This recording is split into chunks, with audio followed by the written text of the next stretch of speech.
우리 에스겔 12장까지 했습니다. 자, 이제 13장입니다. 여전히 우리 아까 제가 12장, 요 13장에 나오는 내용들은 다 뭐냐 하면,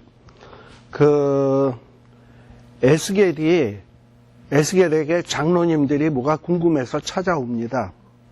그런데 갑자기 성령 하나님께서 에스겔을 그 장로님들에게 답변할 것을 가르쳐 주기 위해서 에스겔을 머리털을 콱 잡아가지고 예루살렘으로 확 옮겨가지고 예루살렘 그 성전 구석구석에서 은밀하게 우상 숭배하는 이런 죄들을 다 보여주셨습니다.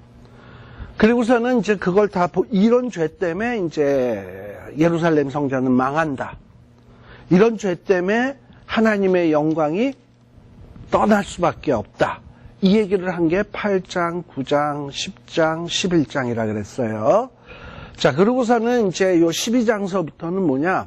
에스겔이 그 예루살렘의 죄악된 모습을 보고, 아, 이래서 하나님의 영광이 떠나는구나. 아, 이스라엘이, 예루살렘이 이래서 망하는구나. 라는 걸 깨달았어요. 그리고 그 깨달은 내용을 이제 돌아와서, 예루살렘에서 포로지로 다시 돌아와서, 자기를 찾아온 장로님들에게 이제 이야기하는 내용이 이게 뭐냐면 에스겔 12장, 13장 이렇게 진행되는 내용이다라고 볼 수 있습니다.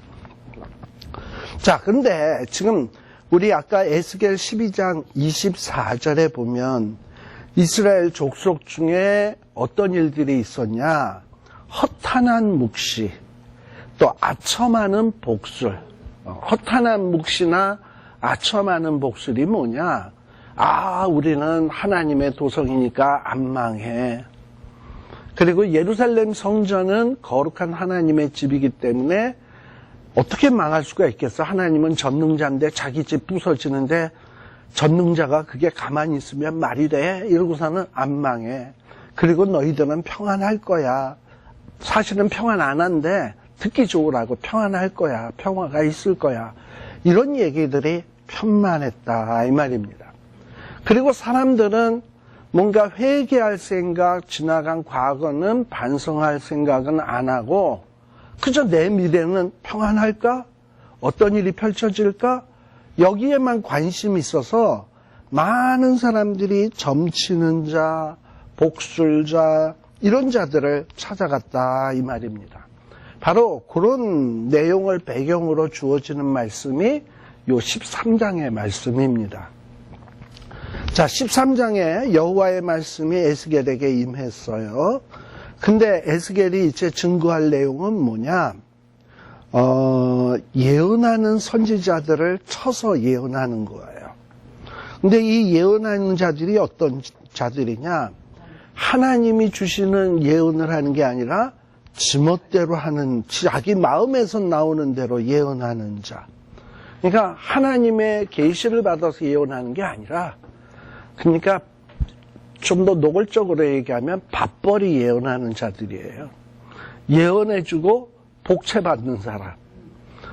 우리 그 기독교 안에도 간혹 보면 기도원 같은데 예언해줍네 이러고서는 사람들한테 헌금 요구하고 돈 요구하고 이런 사람이 있어요. 그럼 그거나 무당이나 뭐 다를 게 있어요. 그죠? 자, 그런데 아마도 이렇게 그 시절이 어수선하고 미래가 불확실하고 이러면 이런 사람들의 이 허한 마음 속에 이런 어떤 이 거짓 예언자들 그걸 이용해 가지고 사람들이 이상한 짓거리들을 하는 거야. 아마 유다 말기도 그랬던 것 같아요. 3절에 뭐라고 얘기합니까? 주 예언의 말씀, 주 여호와의 말씀에 본 것 없이 자기의 심령을 따라 예언하는 우매한 선지자 화 있을진저 이렇게 얘기를 합니다. 아까 아모스서 3장 7절을 얘기했습니다만 하나님이 마지막 때에 어떤 계획하신 일은 누구에게 보여주신다? 선지자에게 보여주신다. 그렇게 얘기를 했었어요. 그런데 하나님이 보여주지도 않았는데 마치 지가 본 것처럼 이런 예언을 하는 자는 화 있을진저라고 얘기를 하는 거예요. 이런 자들은 뭐냐? 이스라엘의 이런 거짓 선지자들은 황무지에 있는 여우 같다. 4절에 보면 이렇게 여우 같다라고 되어 있어요. 또 이 자들은 어떤 자들이냐? 5절. 이 너희 거짓 선지자, 5절에 나오는 선지자는 거짓 선지자입니다. 너희 거짓 선지자들이 성 무너진 곳에 올라가지도 아니하였으며 이스라엘 족속을 위하여 여호와의 날에 전쟁을 방비하게 하려고 성벽을 수축하지도 아니하였다. 이 얘기는 뭐냐면 이게 선지자들이 이렇게 건축하는 사람처럼 무너진 성을 수축하고 이거 안 했다라는 얘기가 아니라 뭐냐면 이 선지자도 일종의 파수꾼이에요. 지키는 자야. 그러면 성도들의 하나님의 백성의 신앙을 지켜주고 그들을 보호해주는 이런 말씀을 선포하고 이뤄야 되는데 이 선지자들이 어떤 이스라엘 백성들의 영적인 상태에 대해서 관심도 없고 병이 들었는데도 고칠 생각도 없고 그저 어디에만 관심이 있냐? 어떻게 하면 저 백성들을 이용해서 자기가 배불를까? 자기 배불리우는 일에만 관심 있는 자들이었다 이거예요. 이게 선지자가. 그래서 지금 이 5절에 너희는 그 이스라엘 사람들의 그 심령의 성, 신앙의 성 무너진 곳에 올라가서 무슨 문제점이 있는지 살피지도 아니하였고 또 이제 여호와의 날에 무서운 심판이 있을 텐데 그런 걸 준비하게 하기 위해서 성벽을 이스라엘 백성들의 그 신앙의 성벽을 수축하지도 않았다라는 거예요. 그러니까 백성들의 그 신앙 문제에는 관심이 없고 오로지 허탄한 것, 거짓된 점괘. 왜 이런 짓을 하냐? 자기가 밥 벌어먹고 살래니까. 밥 벌어먹고 살래니까 점치고 허탄한 짓하고 그리고 자기가 말한 말이 자꾸 이루어져야 고객이 많아질 거 아니에요. 점을 쳤는데 맨날 허점만 쳐가지고 반대로만 되면 처음에는 몇 번 돈 받을 수 있겠지만 그 다음에 장사 되겠어요? 그래도 용하다는 소문이 좀 나야 될 거 아니야? 그러니까 지가 허탄한 점괘를 치고서는 뭘 한다? 내 말이 이루어졌으면 그러고 앉았어. 근데 이런 자는 뭐다? 여호와가 보낸 자가 아니다. 이들의 점괘는 뭐냐? 7절에 보면 하나님이 말씀하신 것이 아닌즉 허탄한 묵시를 보며 거짓된 점괘를 말한 것이 아니냐. 그러면 하나님께서 왜 이런 거짓된 거짓 선지자 이런 자들을 허용하시나? 우리 이미 요한계시록 할 때도 했었습니다만 데살로니가 후서 2장 한번 봅시다.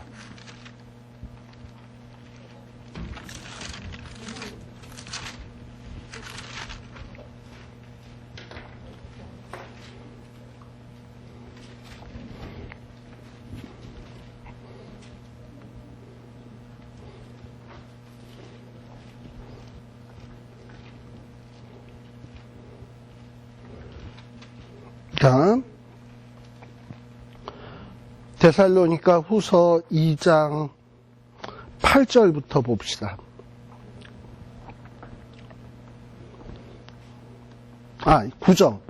데살로니가 2장 9절부터 악한 자의 임함은 사단의 역사를 따라 모든 능력과 표적과 거짓 기적과 불의의 모든 속임으로 멸망하는 자들에게 임하리니 이렇게 허탄한 복수를 하고 또 거짓된 이적으로 사람을 미혹을 해가지고 사람들에게 예언함네 너 미래를 내가 가르쳐 줍네 하는 이런 자들이 있다는 거예요. 이런 자들을 하나님이 허용을 하셨어.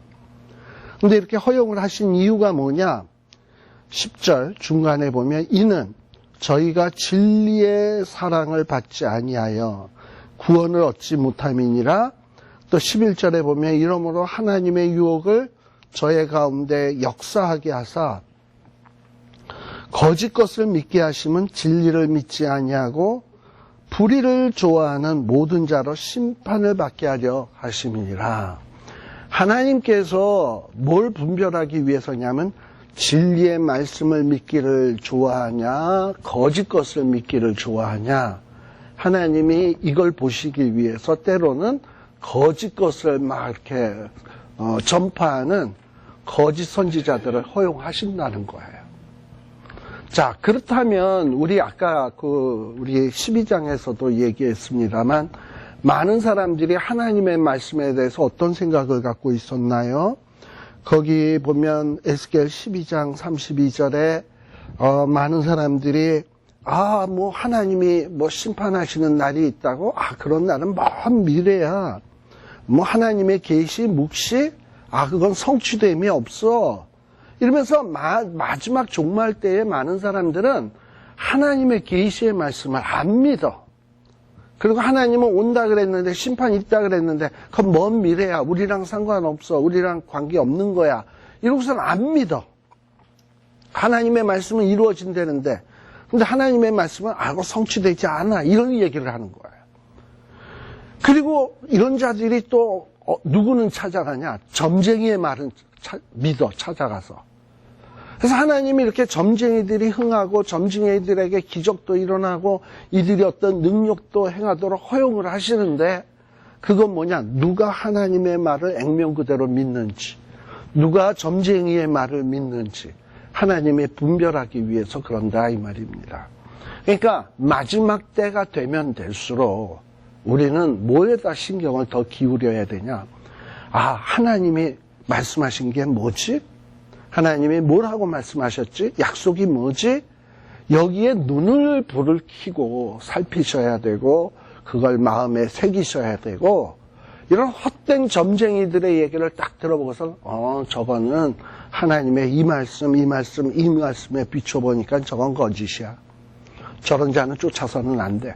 아주 말씀으로 딱 분별할 수 있는 능력을 갖추셔야 된다 이 말입니다. 이게 마지막 때가 되면 될수록 더 그래.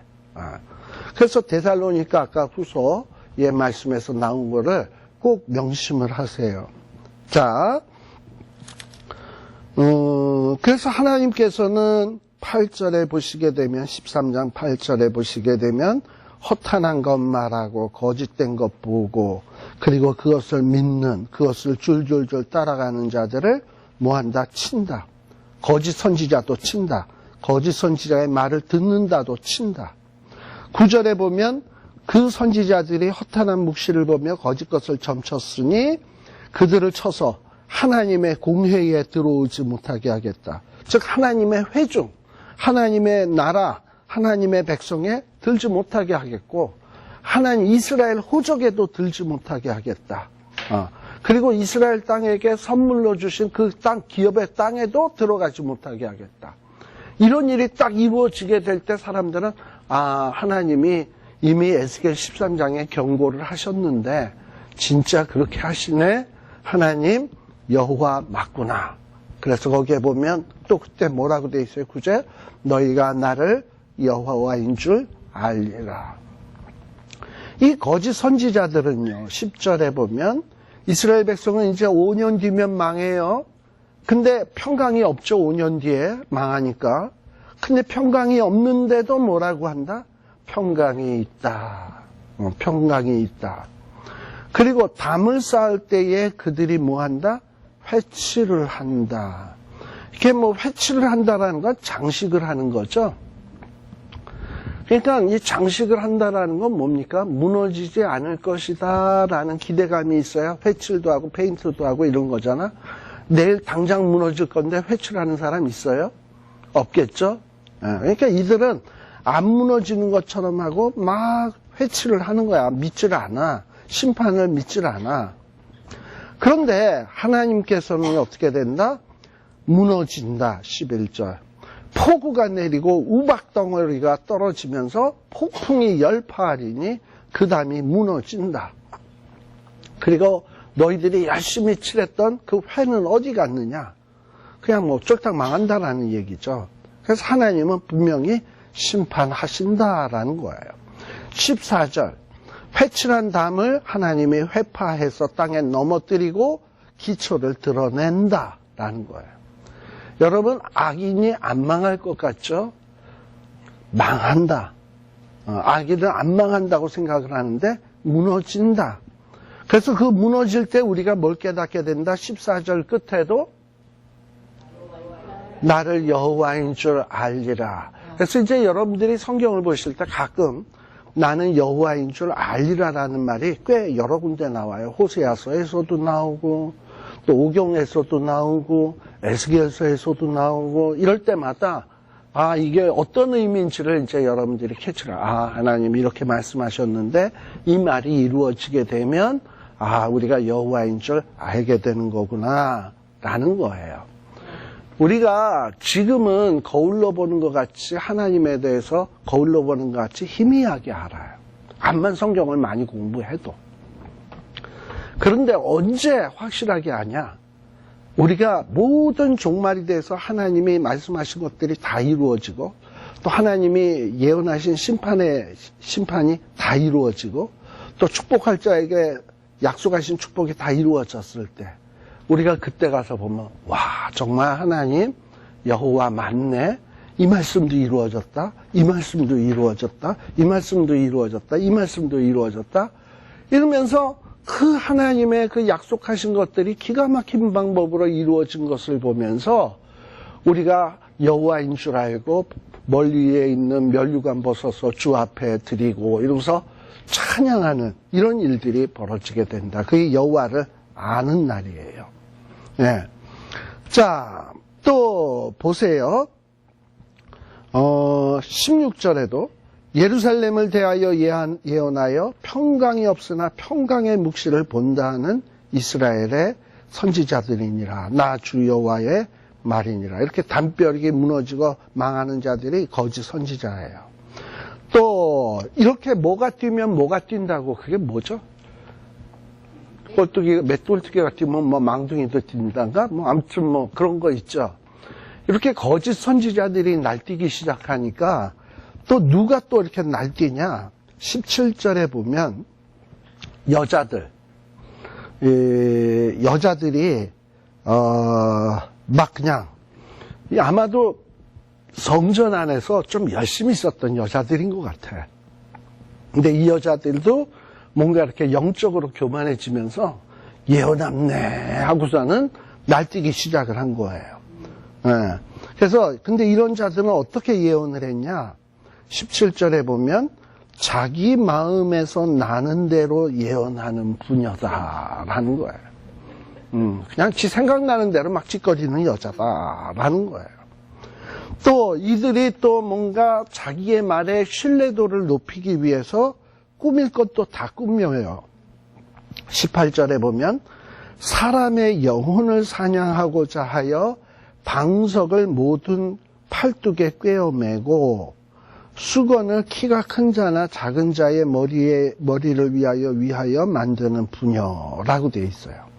이건 뭐냐? 일종의 그 점칠 때 쓰는 부적 같은 거를 몸에다가 이렇게 치렁치렁 달고서는 자기가 무슨 신령한 여자인 것처럼 보이기 위해서 이러는 거야. 그 다음에 수건 같은 거에다가 이런 부적 같은 거 써줘서 이거 하면 너 애군을 피한다 이런 식으로 이러면서 지 멋대로 막 하는 이런 여자들이 있었다 이 말이에요. 근데 이런 여자들이 왜 이런 짓거리를 하냐? 19절 너희가 두어 웅큰 보리와 두어 조각 떡을 위하여.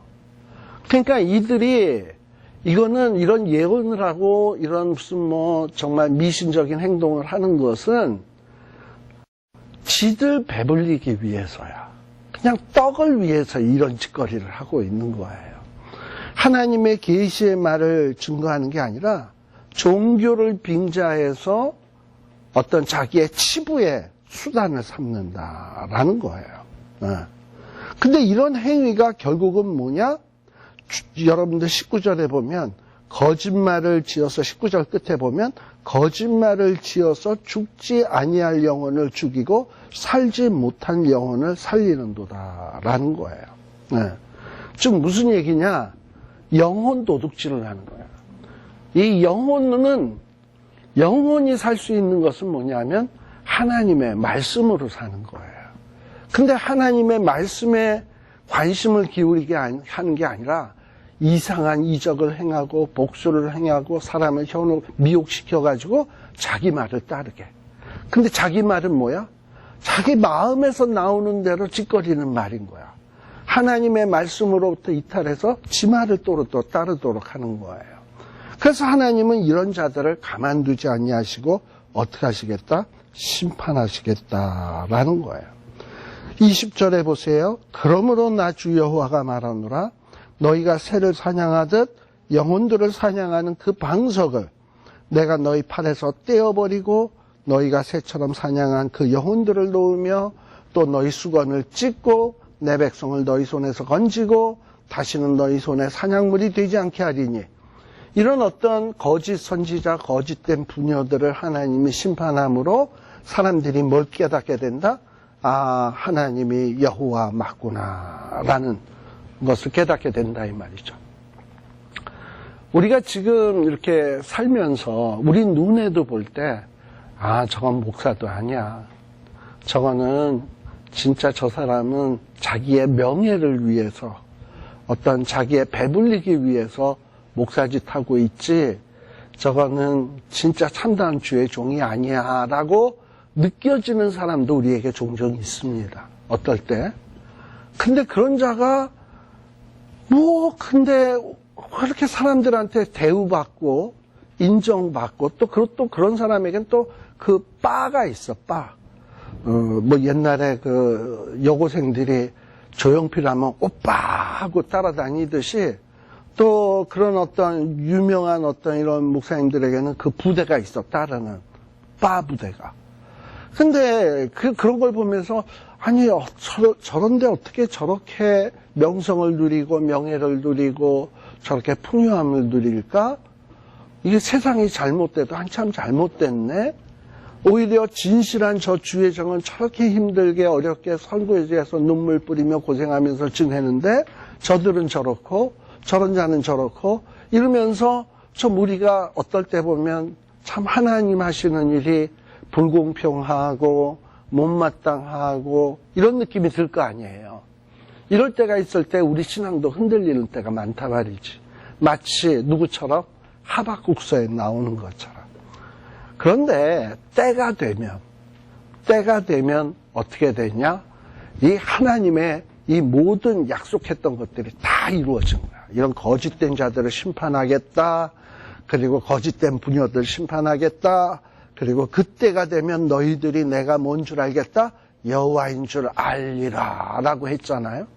이러면서 이런 것들이 성취되는 걸 보면서 와, 내가 그때 그냥 조급해가지고 하나님 앞에 어떻게 이렇게 공의가 없고 정의가 땅에 떨어지고 악이 득세하고 어떻게 이럴 수 있어요? 불평했는데 아, 하나님 정말 하나님의 공의가 기가 막히시네요 하고 하나님을 인정하는 일이 이루어지게 된다라는 거예요. 자, 그거를 보기 위해서 잠깐 하박국 한번 봅시다.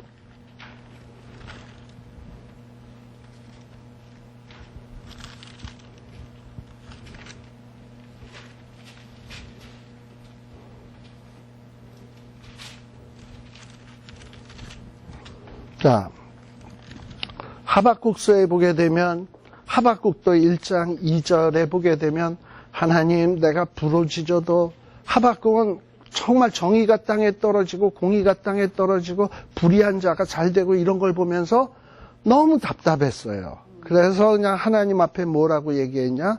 하나님 이게 어떻게 저 악한 자들을 심판해 주셔야 되는데 그렇게 부르짖어도 하나님이 안 들으시고 심판하신다 해놓고서는 이 심판대가 도대체 어느 때까지입니까? 내가 강포를 인하여 외쳐도 주께서 구원치 아니하시고 어찌하여 나로 간악을 보게 하시고 패역을 목도하게 하시나이까? 이러면서 하나님 앞에 막 그냥 이렇게 땡깡을 부렸다 이 말이에요. 자, 그런데 나중에 이제 이 하박국이 다 깨닫게 되죠. 그래서 나중에 보면 하박국 2장 14절 봅시다. 하박국 2장 14절에 보면 어떻게 되느냐. 대저 물이 바다를 덮음같이 여호와의 영광을 인정하는 것이 세상에 가득하리라. 지금 무슨 얘기냐? 하나님의 약속들이 더딘 것 같지만 다 이루어지면서 그야말로 여호와의 영광을 인정할 수밖에 없어. 모든 사람이. 아, 진짜 하나님이 하시는 일이 이런 거구나. 하나님은 진짜 공의로우시구나. 하나님은 이게 더딘 게 아니었구나. 이 더딘 데에도 뭔가 약속이 더딘 것도 이유가 있었구나. 내가 이 짧은 두뇌로 이해를 못했던 거구나. 하나님이 이렇게 더디게 했기 때문에 이런 결과가 있었구나. 라는 것을 깨닫게 되고 인정하는 날이, 그런 인정이 물이 바다를 덮은 같이, 아니 바닷물이 물이 바다를 덮은 같이 이렇게 하나님을 인정할 수밖에 없는 일이 세상에 가득하게 되는 거예요. 이런 날이 온다라는 겁니다. 그래서 믿음이 좋은 사람일수록 이런 믿음을 가지셔야 돼요. 어떨 때는 내 생각대로 안 되고 내 뜻대로 안 되고 저 사쿠라가 어떻게 저렇게 잘 될 수가 있어. 저런 가짜가 어떻게 저렇게 떡덩거릴 수가 있어. 세상이 잘못돼도 너무 잘못됐지. 저 악한 것이 저렇게 사람에게 대접받아서 돼. 근데요, 이런 거 있어요. 높이 들어 치신다. 높이 들어 쓰신다가 아니라 높이 들어 치신다. 그래서 높이 들어서 치면 더 아파요. 낮은 데서 때리면 덜 아픈데 높이 들어서 치면은 이게 더 아파요. 아마도 어떨 때 보면 우리가 말도 안 되는 사건 벌어지는 것들 있잖아요.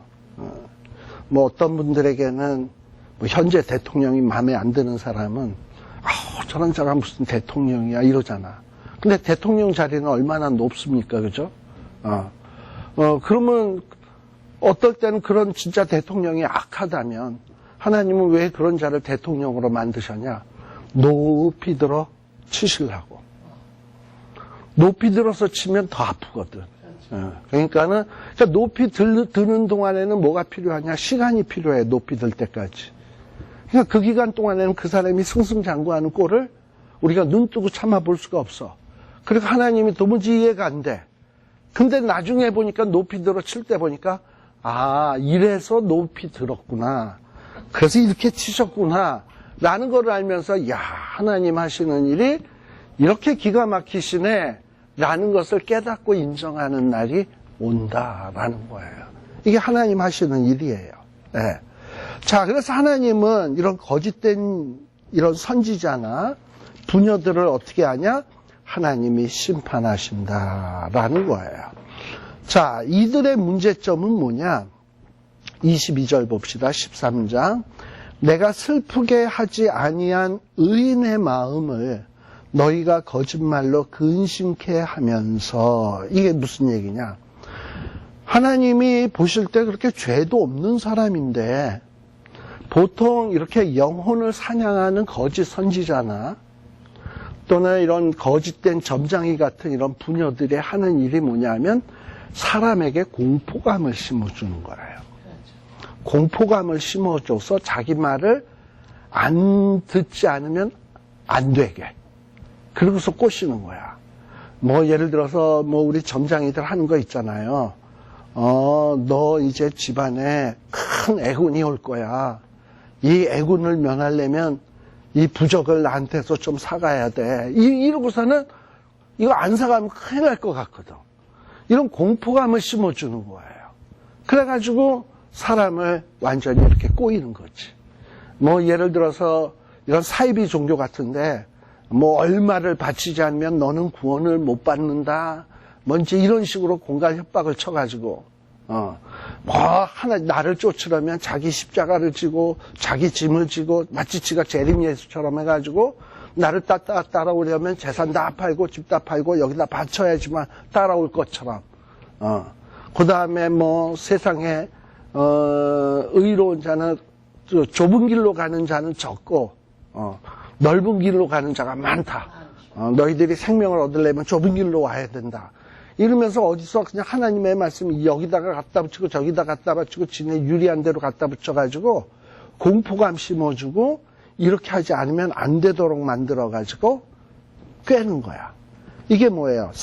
하나님이 슬프게 하지 아니했는데 이런 사람들은 하나님이 슬프게 하지 않았는데 지들이 슬프게 만들고, 그리고 의인의 마음이 원래 근심하지 않던 사람인데 거짓말로 근심하게 하면서, 그리고 또 반대로 악한 자는 어떻게 하냐? 악한 자는 회개해야지.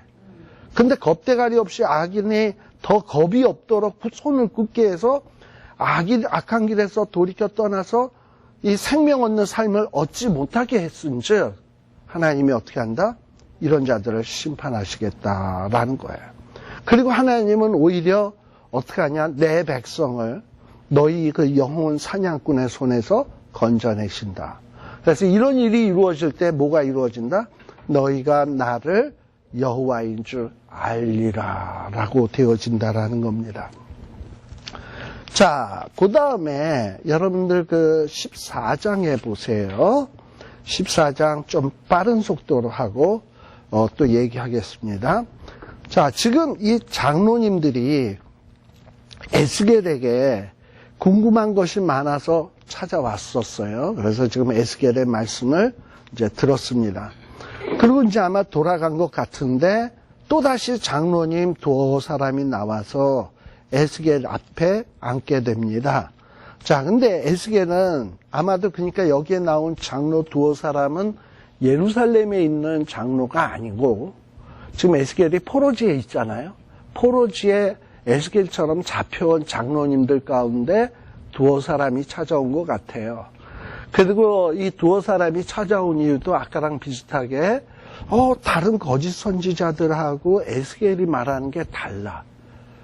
다른 거짓 선지자들은 평강이 없는데 평강이 있다 이러고, 에스겔은 이제 평강 없다, 너희들은 심판받는다 이렇게 얘기하고.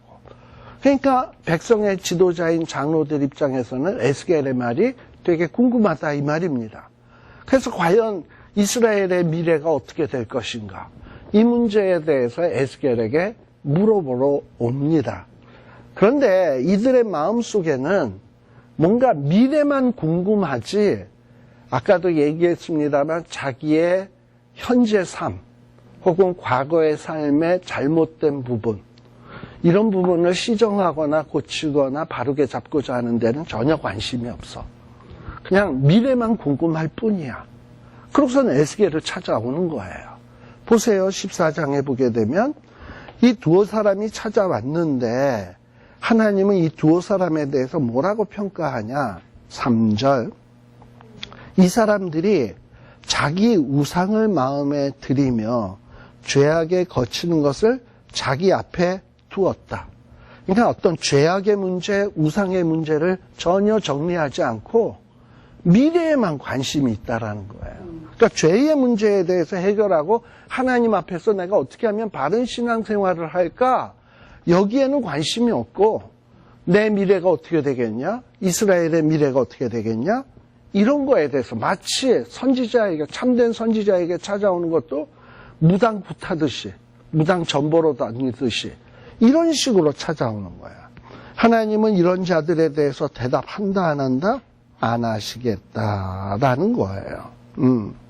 하나님이 원하시는 것은 뭐냐? 6절에 봅시다. 하나님이 원하시는 것은 주 여호와의 말씀에 자꾸 미래를 물으러 나에게 찾아오지 말고 너희는 마음을 돌이켜 우상을 떠나고 얼굴을 돌이켜 모든 가증한 것을 떠나라. 하나님이 원하시는 것은 회개예요. 회개하라라는 거예요. 만일에 이렇게 회개치 아니하고 여전히 어떤 우상 문제를 해결하지 않고 죄의 문제를 해결하지 않고 하나님 앞에 묻고자 자꾸 나오는 자에게는 하나님이 어떻게 하시냐? 7절, 8절에 보게 되면 이런 자들에게는 회개치 않고 그냥 미래에만 궁금하고 점치듯 오는 자에게는 놀라움과 감개와 속담거리가 되게 하여 내 백성 가운데서 끊겠다. 그러니까 하나님이 진정 원하시는 건요, 회개예요. 그리고 미래의 문제는 뭐 하라는 거냐면 하나님께 맡기라는 거예요. 미래에 대해서 궁금해하지 말고 그냥 미래 문제는 하나님 앞에 맡기고 나와 하나님과의 관계만 올바로 되도록 정립하면 되는 거야. 그런데 사람들은 하나님에게는 관심 없고 내 미래가 어떻게 되느냐만 관심이 있는 거야. 그래서 하나님은 그런 자들을 멸하겠다라는 거예요. 자, 거기에 보면 9절에도 보세요. 만일 선지자가 유혹을 받고 말을 하면 나 여호와가 그 선지자를 유혹을 받게 하였음이니와. 자, 왜 하나님이 이렇게 선지자들이 유혹하게 하는 것을 허락한다? 사람들이 하나님의 말씀을 좋아하나 헛된 것을 좋아하나 시험하기 위함이라 그랬죠. 그래서 마지막 때는 이런 일이 더 일어나. 그리고 이제 마지막 때에는 우리 요한계시록에 나오듯이 요한계시록에 나오는 게 뭡니까? 적그리스도, 그렇죠? 거짓 선지자, 이런 자들이 나타나서 더 미혹하게 하는 일들이 더 아주 왕성하게 일어날 거라 이 말이죠. 하나님이 이런 자들을 심판한다라는 거예요. 그리고 10절에 보면 죄악이 이렇게 선지자를 찾아가는 자나 또 이 거짓 선지자 노릇을 하는 자나 죄악이 같다. 그리고 그 죄악을 담당하게 된다. 그러나 하나님이 이것은 잠시 허용하게 했지만 마지막 종말 때는 확실하게 심판하신다라는 거예요. 그리고 이 하나님의 백성들을 하나님의 백성 삼고 11절 끝에 그리고 하나님은 그들의 하나님 되시겠다. 이게 하나님 여호와의 말이다라는 겁니다. 그 다음에 요 12절에 보면 반복되는 말이 또 있습니다. 한번 봅시다. 14절에 보면 노아, 다니엘, 욥 이 세 사람이 거기 있을지라도 그들은 자기의 의로 자기의 생명만 건지리라 라고 돼 있죠. 자, 그리고 또 밑으로 내려가서 거기에 보면 16절에도 보면 또 뭐냐, 이 세 사람이 거기 있을지라도 라고 돼 있죠. 또 18절에도 이 세 사람이 거기 있을지라도 나오죠. 20절에도 비록 노아, 다니엘, 욥이 거기 있을지라도 라는 말이 나오죠. 이러면서 여기에 보면 노아, 다니엘, 욥 이 세 사람이 이스라엘 땅에 있다 할지라도 하나님의 이 세 사람은 의인이라서 이 세 사람은 구원받겠지만 자기 생명만 구원받을 뿐이지 이 세 사람 때문에 다른 사람이 구원받지는 못한다라는 거예요. 그러니까 우리가 어떤 하나님 앞에 진정으로 회개하고 구원을 받고 하나님 앞에서 이런 축복을 받으려면 각자가 회개를 해야지. 그래야 그 각자가 구원을 받지. 뭐 예를 들어서 내가 난 우리 어머님이 사모님이고 우리 아버지가 목사님이니까 내 구원은 보장된 거야.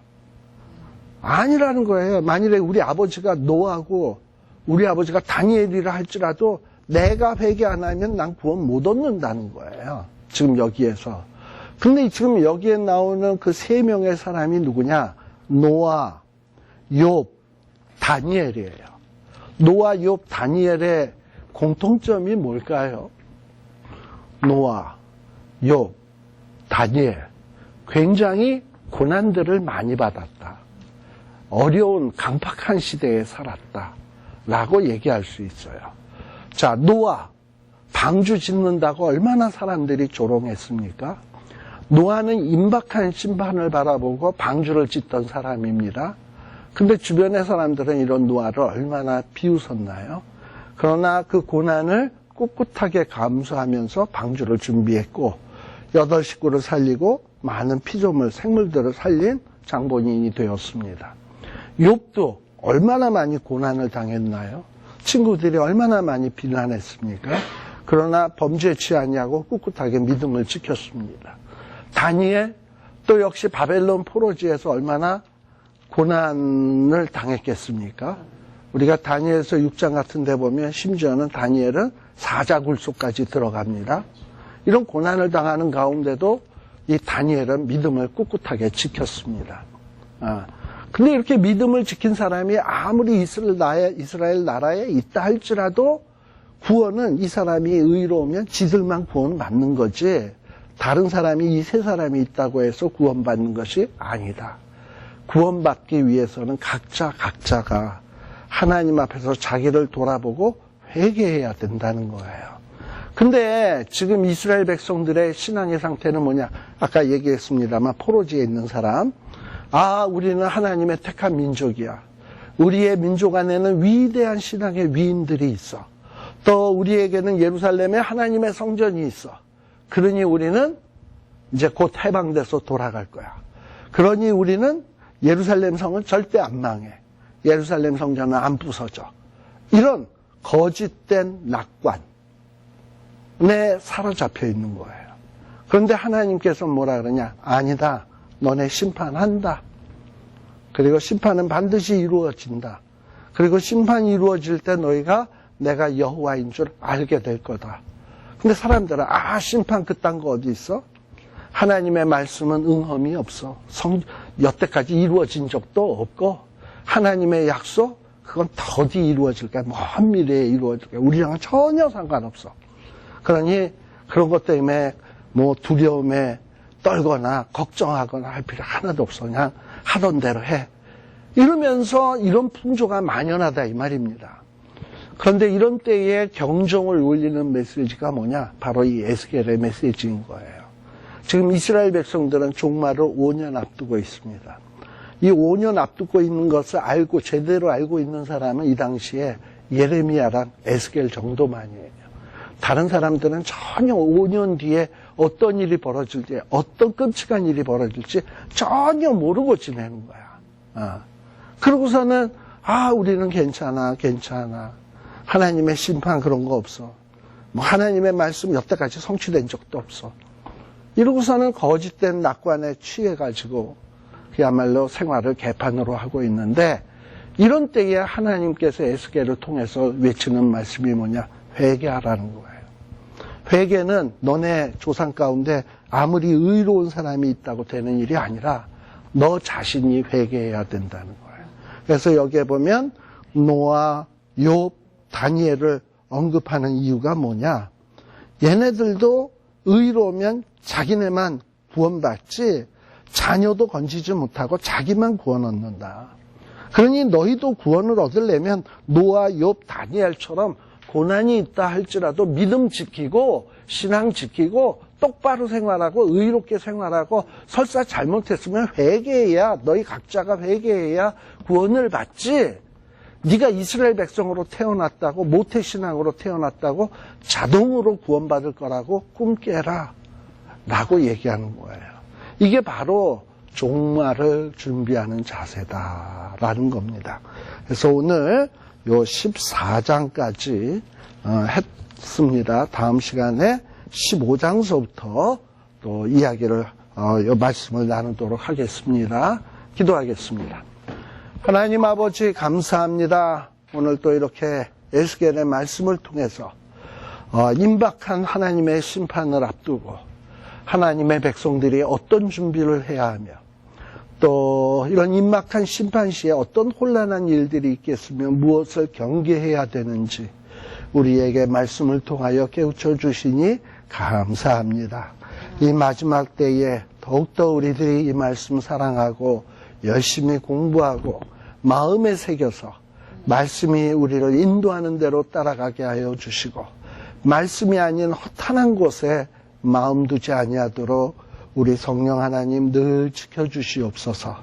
그리하여 언제 주님이 오신다 할지라도, 언제 이 땅 위에 심판이 이루어진다 할지라도 담대하고 기쁜 마음으로 주 예수여 오시옵소서 하고 주님 맞이할 수 있는 저희들이 되게 하여 주시옵소서. 예수님 이름으로 기도드리옵나이다. 아멘. 마치겠습니다.